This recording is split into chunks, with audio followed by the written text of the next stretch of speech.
Hello students, good morning all. Once again, welcome back to the mobile computing lecture.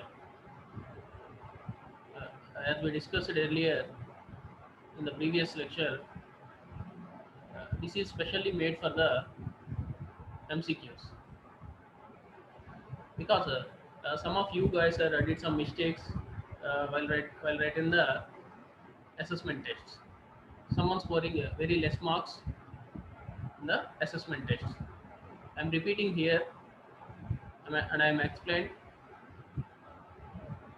total 35 MCQs belongs to unit number 1 what I prepared, which is very helpful to you in the online exam point of view also. So what are the mistakes done by you and what are the actual answers for that MCQs? For that purpose I made this video. Now move on to the class.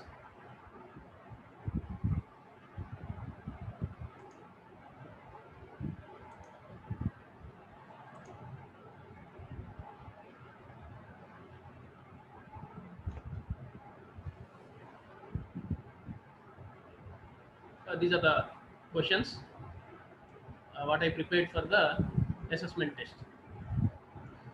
Each assessment test I given 5 questions. All are the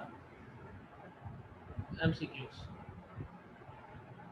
So you have to select either A or B or C or D. So multiple choice questions I am given.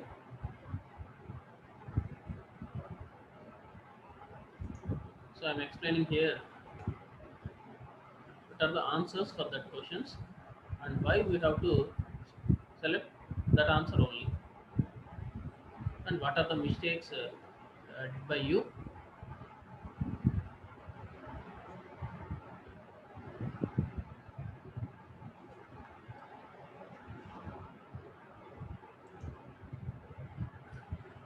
Yeah.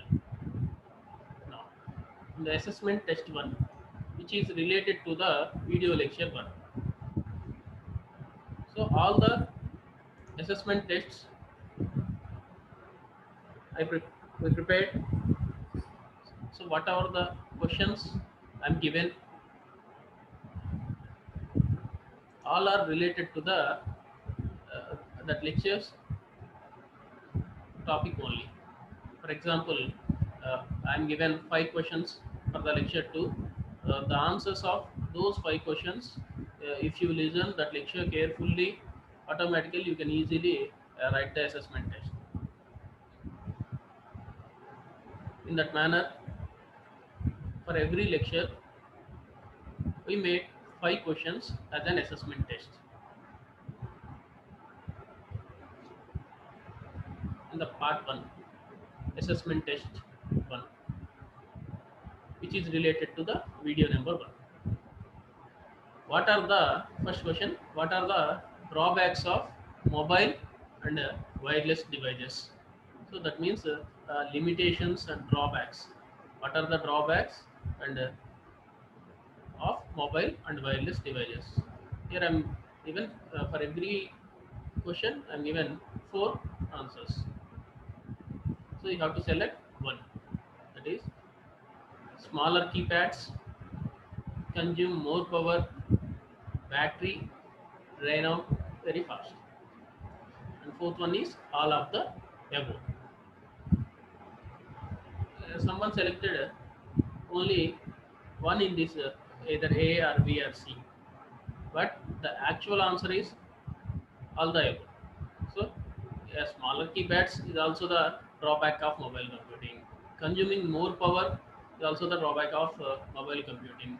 Draining battery very quicker, that is also the drawback of mobile computing. So the actual answer is all the above.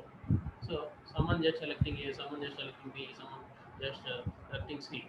But most of you guys are selected answer D.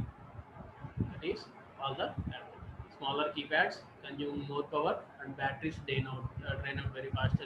Is the drawbacks of wireless devices. And second one, A dash computing environment is a type of distributed computing environment. Outright is one answer.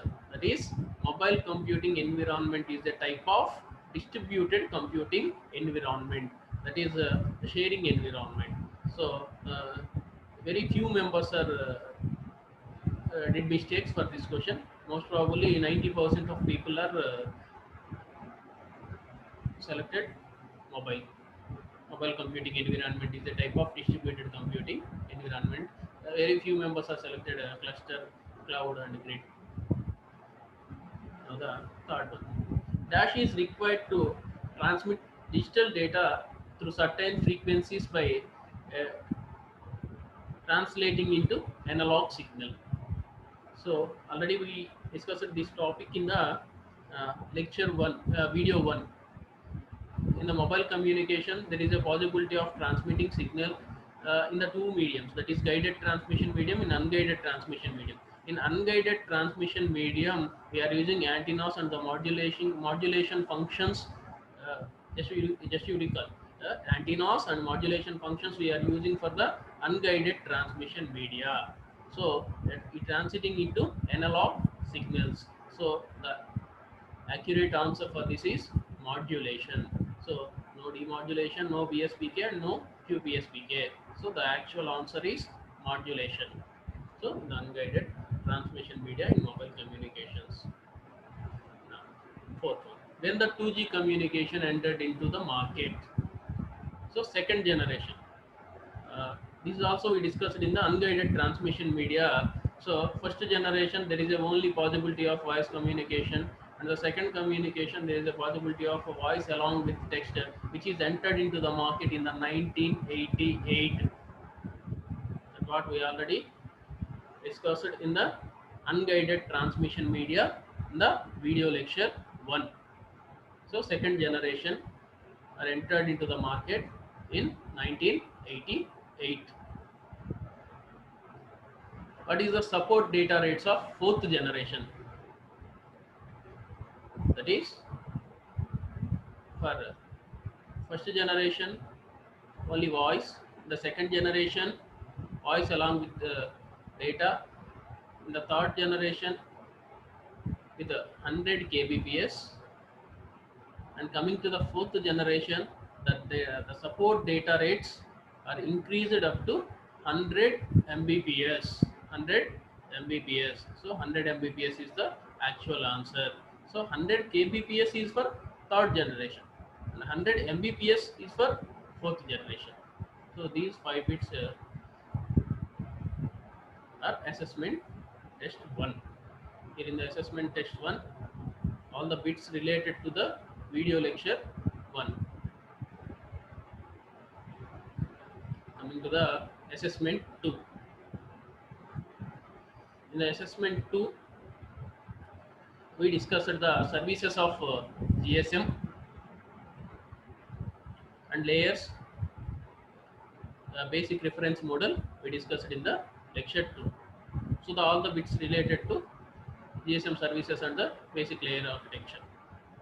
First one, which of the following is the GSM supplementary service? GSM supplementary service. Actually, totally there are 3 services are there. Basic services: barrier service, telemetry service, and supplementary service.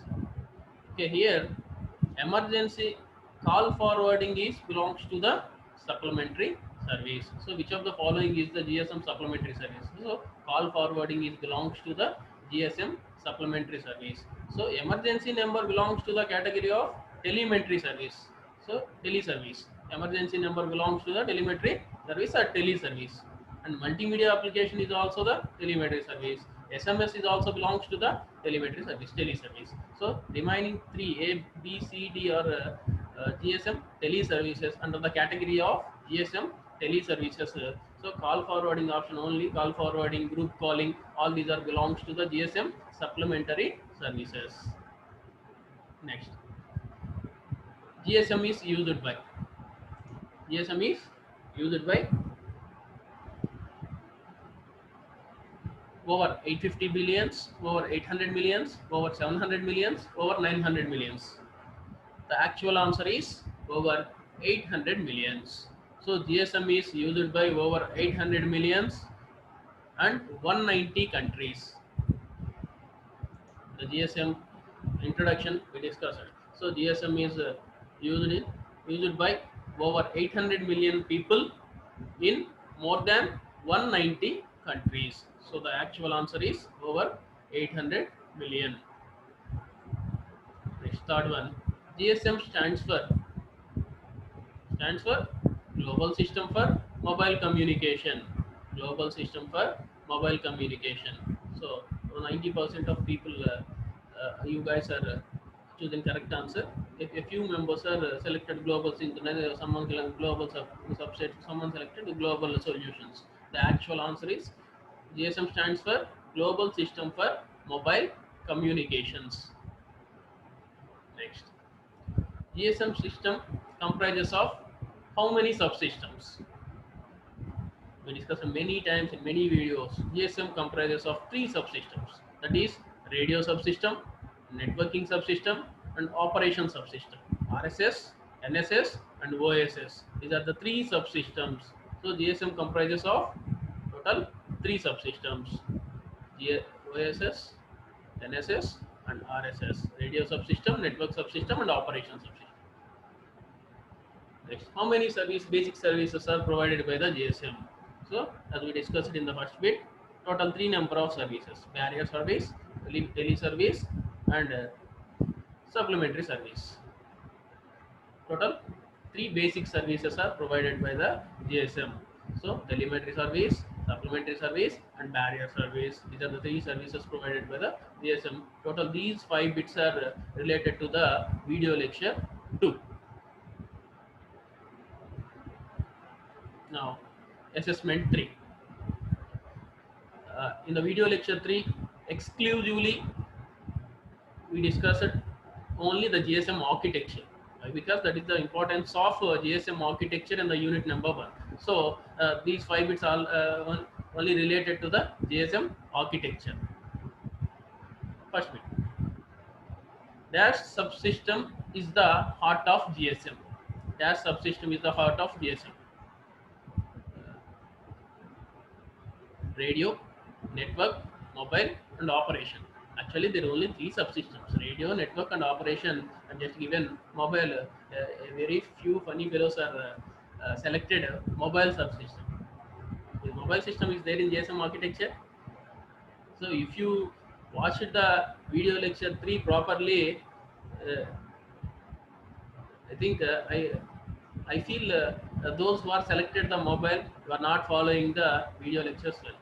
So I'm repeated many number of times. There are only three subsystems are there in GSM: radio subsystem, network subsystem, and operation subsystem. There is no mobile subsystem in the GSM architecture. Okay, the heart of GSM architecture is network subsystem. Why? Because moving to the second bit, which is the backbone for GSM MSC. So where the MSC is placed in the network subsystem. So path establishment, destination identification, that will be done in the network subsystem. So network subsystem is the heart of the GSM, and which is the backbone for GSM. So MSC is the backbone for the GSM. MSC is the backbone for the GSM. So it plays the major role for transmitting signals, for establishing connections, path establishment, shortest path identification, data transmission, that all done by the MSC in the GSM. So MSC plays the major role. So it is the backbone for the GSM. Next, what is HLR stands for? HLR stands for. So MSC is connected to HLR, VLR, and EIC. ELR. So HLR stands for Home Location Register. So it stores the data of the users which are belongs to under that MSC range. So who are the locals for that MSC tower? So their data is available at the home location register. Home location register, which is the database to store the data of the users who belongs to that particular MSC. Not home local register, home live register, home location register, house location register. The actual answer is home location register, which is the database to store the users data belongs to that particular MSC. And next one, BSc comes under the category of. So as we discussed earlier, there are three subparts are there: radio, network, and operation. And radio subsystem consisting of mobile station MS, base transceiver station BTS, and base station subsystem BSS, and base station controller BSC. So these four belongs to radio subsystem: mobile station MS, base transceiver station BTS, and base station subsystem BSS, and base station controller BSC. So the BSC belongs to the category of, under the category of radio subsystem. Next, the interface between the OMC and MSC is outrightly open. So the A interface, UM interface is between MS and BTS. The UM interface is between MS and BTS. And A interface is between uh, BTS and BSC. And A bias interface is between BTS and MSC, and O interface in between MSC and OMC, operation maintenance center, which stores the entire data whatever the operation did by the MSC, that's stored in the OMC. So the OMC and MSC is communicated via O interface. So all these 5 questions are related to the GSM architecture only, that is related to video lecture 3. Now coming to the fourth one, TDMA stands for. Very funny question, I think so for you. You guys know well. You completed all these TDMA, CDMA, FDMS in the networking subject in the computer network. So TDMA stands for time division multiplexing. Time division multiplexing. And CDMA stands for code division multiple access. Code division multiple access. And which one is the flexible? SDM, TDMA, FDMA, CDMA. Outrightly, the CDMA is the very flexible medium when compared with remaining frequency and time, and so SDMA. Okay, CDMA is the very flexible one. By using code, we can transmitting multiple data by using channels. In dash, one channel carries all transmissions simultaneously. Yeah, that is outrightly CDMA. That's why that is the flexible. So once it carries all transmissions simultaneously. So that's why CDMA is the answer.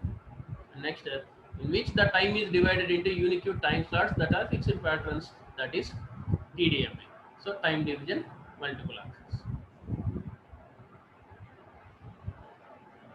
Time division multiple access, TDMA, it divides the time into unique time slots that are fixed patterns. So all these 5 questions related to video lecture 4, that is radio interface.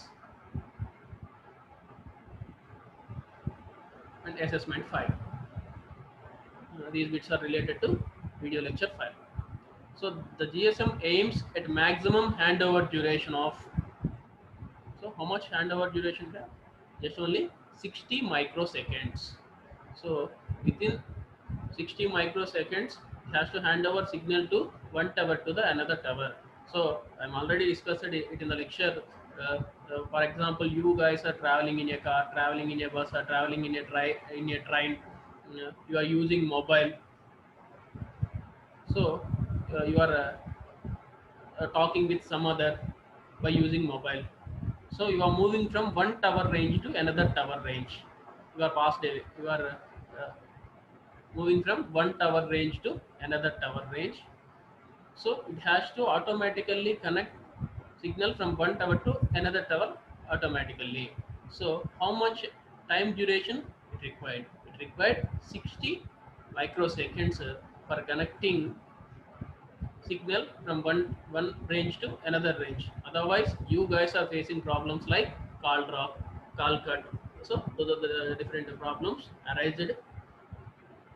So if the signal is not properly hand over from one tower to another tower, so the time just only required 60 microseconds. The handover scenario of GSM are how many categories? How many categories? So intercell, intercell and intra BSC, inter BSC and intra MSC, and inter MSC. There are total 4 scenarios are there by handovering signal from one station to another station. 4. The answer is electrical answer is 4. Next, number of security services offered by the GSM. So how many security services offered by the GSM? Outrightly, there are total 3 security services offered by the GSM. What are the algorithms of being specified? So what are the algorithms are using for the security service? So there are totally 3 algorithms are using. So we already discussed it there in class. So A3, A5 and A8. So A3 for the purpose of authentication key generation, and A5 using for the purpose of encryption, and A8 for using for the purpose of cipher key generation. A3 for the purpose of authentication key, A5 for encryption, and A8 for the cipher key generation. So the 3 algorithms using in the security services are A3, A5 and A8. A3 algorithm, A5 algorithm and A8 algorithm. So the actual answer is A. So algorithm A is used for, as we discussed in the past, authentication. Algorithm A3 is used for authentication, algorithm A5 is using for encryption, and algorithm A8 using for cipher key generation. So these 5 bits related to video lecture 5, handover management and security services by the GSM.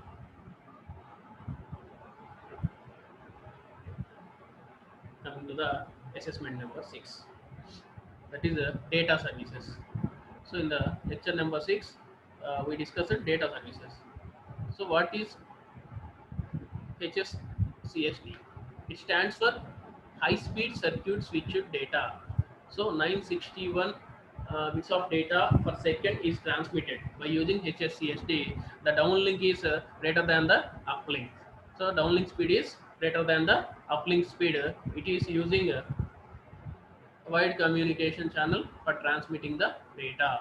So high speed circuit switched data.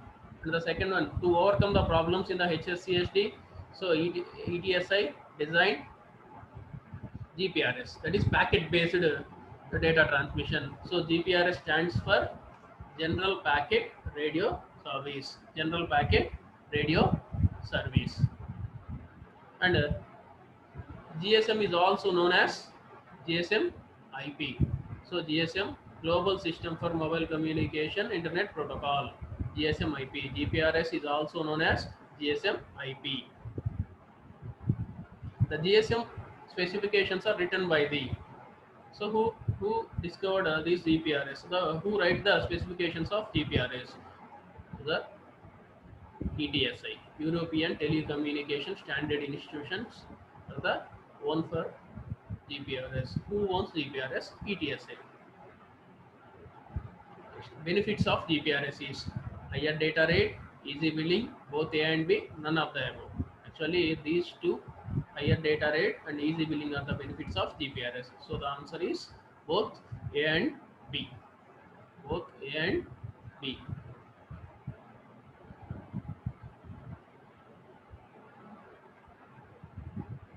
Now, assessment number 7. So in the lecture 7, we completed GPRS architecture and mobile and handheld devices. So all the bits related to GPRS architecture. So what is the GPRS consisting of? MS, BSS, SGSN, GGSN, MSC and PDN.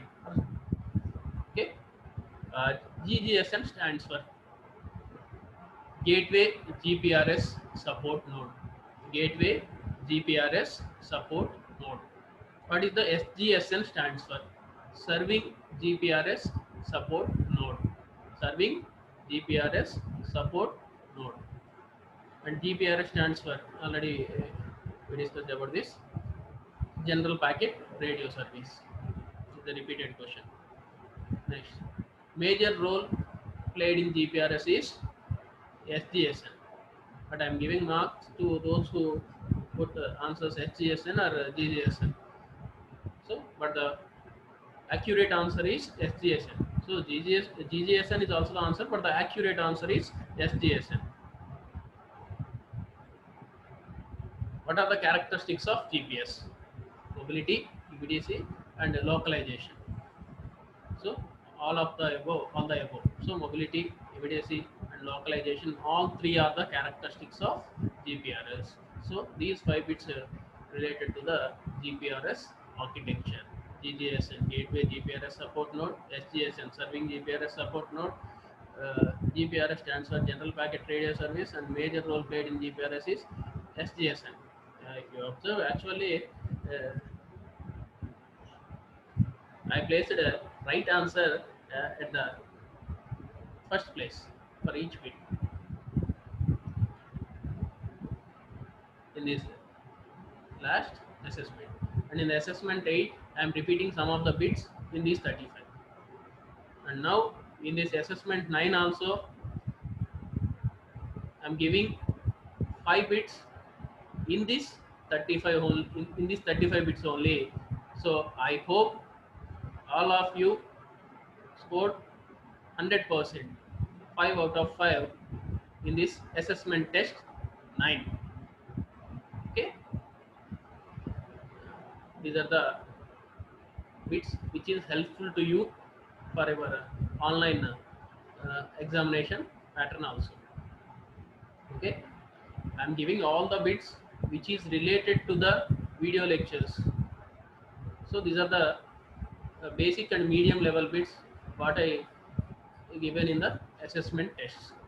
So most of the people are scored well in the previous assessment tests, and some of the people are scored very less marks.